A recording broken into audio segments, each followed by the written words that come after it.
Afternoon, everybody. We're 4 days away from a government shutdown. Democrats are here in the Capitol, ready, willing, and able to sit down with anyone at any time and at any place in order to find a bipartisan path forward to fund the government, avoid a reckless Republican shutdown, and deal with the healthcare crisis that Republicans have created in the United States of America. 4 days away from a government shutdown, and Republicans are on vacation. House Republicans on vacation cancel votes on the eve of a government shutdown. And Donald Trump is at a golf event. He doesn't have the time to meet with Democratic leaders to fund the government and address the Republican healthcare crisis. But Donald Trump, right now, as we speak, is at a golf event.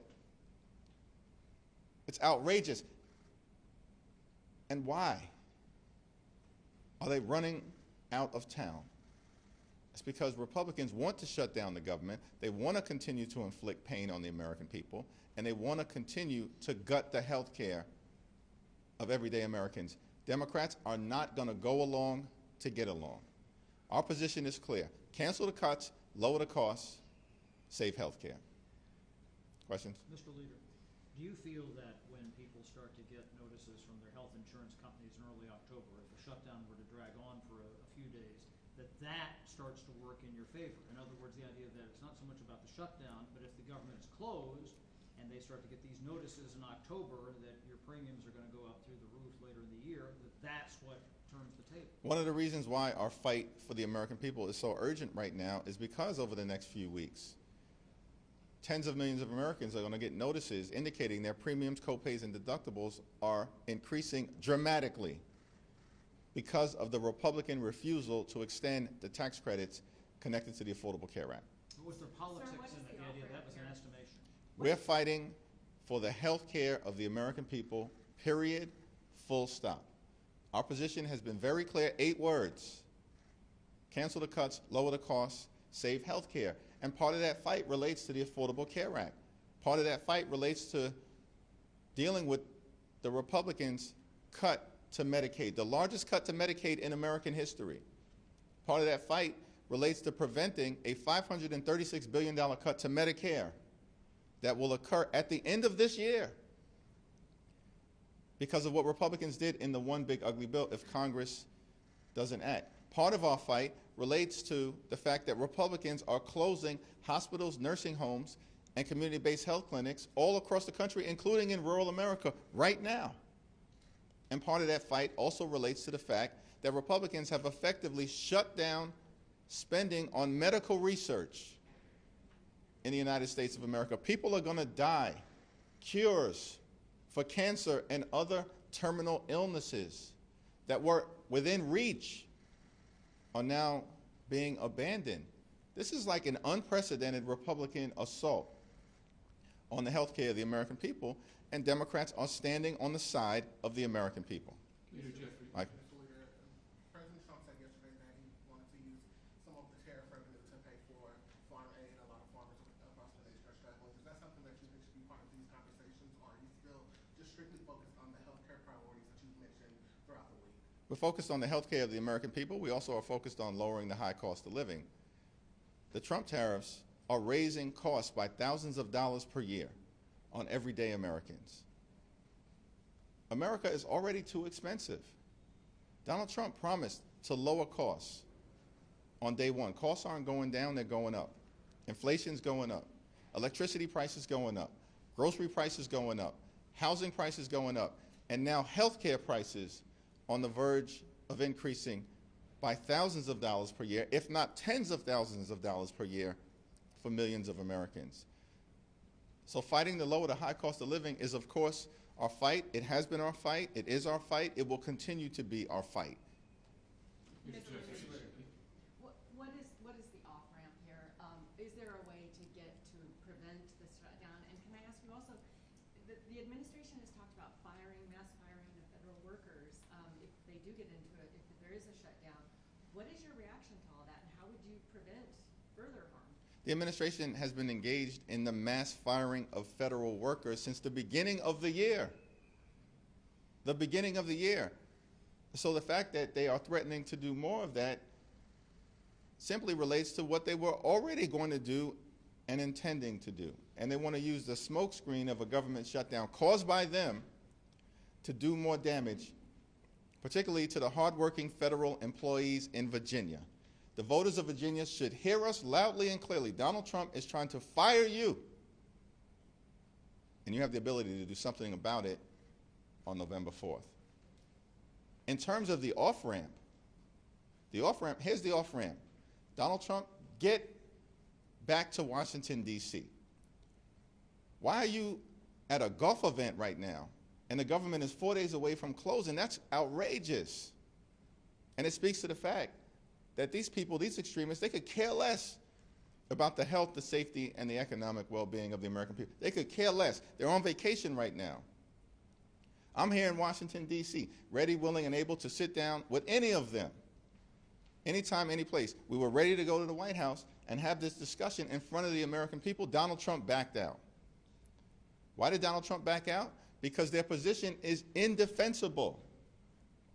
And they know Democrats are standing on the side of the health care of the American people. Leader Jeffries, have you gotten any indication at any Republican level that, yes, there could be some talks today, tomorrow, this weekend, Monday, Tuesday? Any indication whatsoever? Mike Johnson has my number. John Thune has my number. He knows how to reach myself. He knows how to reach Leader Schumer. The White House knows how to reach us. They agreed to a meeting, backed away from the meeting. We've heard nothing from them. Why? Pick up the phone? It's because, listen, here's the problem. Republicans want to shut the government down. How is that not clear at this moment in time? The American people know it. They canceled the White House meeting. They canceled votes that were supposed to take place next Monday and Tuesday in advance of the shutdown. Here's what Democrats want to do.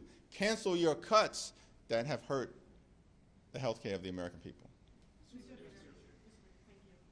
you. In the event that a shutdown takes place, I'm wondering what does Democrats' exit strategy look like to get out of it? The exit strategy is that Democrats and Republicans should sit down and have a conversation in a bipartisan way about funding the government in a manner that meets the needs of the American people, as opposed to what Republicans have been trying to do, which is to continue to gut the health care of the American people. This is not complicated. You have Republicans in the House and the Senate, including Senator Lisa Murkowski, and a significant number of Republicans in the House who have said, we agree with Democrats, the Affordable Care Act tax subsidies should be extended so that we can find a way to avoid Republicans continuing to do damage to the health care of the American people. That's actually the bipartisan position. Our position, protect the health care of the American people. To me, that's the exit strategy. Like Republican leaders in the House and the Senate, Donald Trump should just listen to their own members. And we can find a path forward. Cancel the cuts, lower the costs, save health care. Not complicated, 8 words. Even Donald Trump should be able to understand that.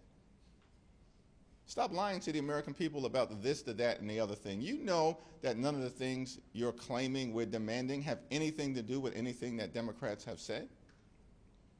It is clearly the case that federal law prohibits any taxpayer dollars from being spent on the health care of undocumented immigrants. Does Donald Trump not know that law? Democrats have been very clear. We're not demanding that that law be repealed. We're fighting for the health care of American citizens. And we'll continue to make that fight. As we alluded to earlier, Republicans argue that the ACA subsidies can be handled later this year, separate from these discussions over a CR. Why do Democrats believe it's necessary to include them in the discussions now? Healthcare premiums and notices as it relates to what's going to happen are going out over the next few days at this point. This is a matter to be dealt with right now, not at the end of the year. And nobody believes these Republican leaders who want to wink and nod at the American people and suggest that after visiting upon them this incredible assault on the health care of the American people, unprecedented in nature. Republicans have assaulted the health care of working class Americans, rural Americans, urban Americans, people in small town America, people in the heartland of America, and people in black and brown communities all across America. And now we're supposed to believe with a wink and a nod that Republican leaders are actually interested in dealing with the Affordable Care Act issue, when for years they've been obsessed with repealing and displacing people off of the Affordable Care Act. It's ridiculous. We need an ironclad path forward to deal with the health care of everyday Americans. Thank you. On James Comey, he was indicted yesterday, former FBI director. I know you released a statement, but do you care to expand upon that? Donald Trump and the administration continues to weaponize the Department of Justice and go after perceived political enemies in a manner that's inconsistent with the rule of law in the United States of America. It's outrageous, and the American people are going to hold them accountable. Like, Republicans have failed. The country is heading in the wrong direction. The overwhelming majority of Americans know it right now. And that's why we see Republicans running away from their responsibilities to actually try to make life better for the American people, and are engaging in this effort, unprecedented in nature, to go after perceived political enemies like James Comey. One could argue, wait, what James Comey did 11 days before the election in 2016 had something to do with the fact that Donald Trump got elected the first time around. This is how Donald Trump repays James Comey? With this malicious prosecution? Like, it's all crazy to me. It's crazy to me.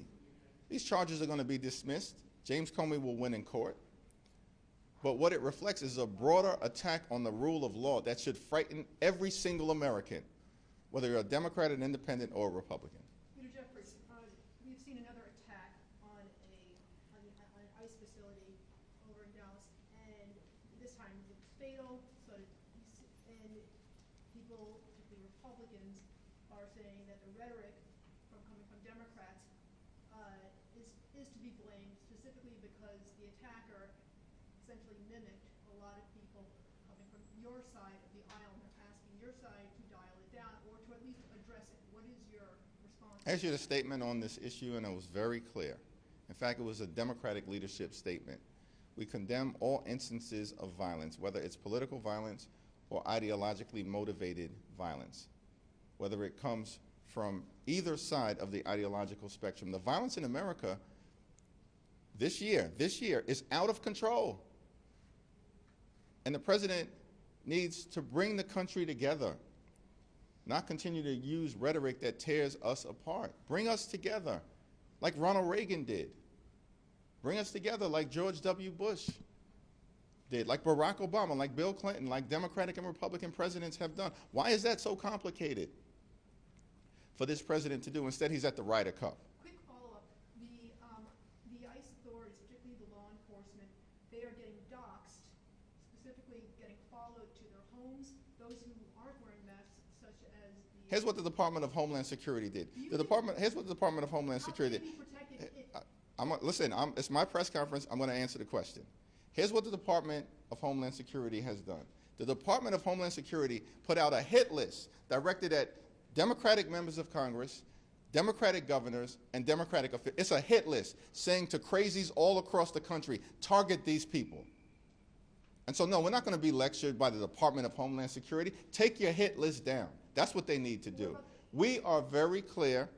Attacks against anyone of any political persuasion for any reason, and certainly attacks against law enforcement, unacceptable, and attacks against immigrant communities, unacceptable. Yep, last question. Is there any pressure on Democrats in the Senate who may vote for the CR Monday or Tuesday? House and Senate Democrats are completely aligned. We stood together, shoulder to shoulder, and pushed back against the one big ugly bill. Every single Democrat and every single Democrat in the House and Senate voted against the one big ugly bill. Why?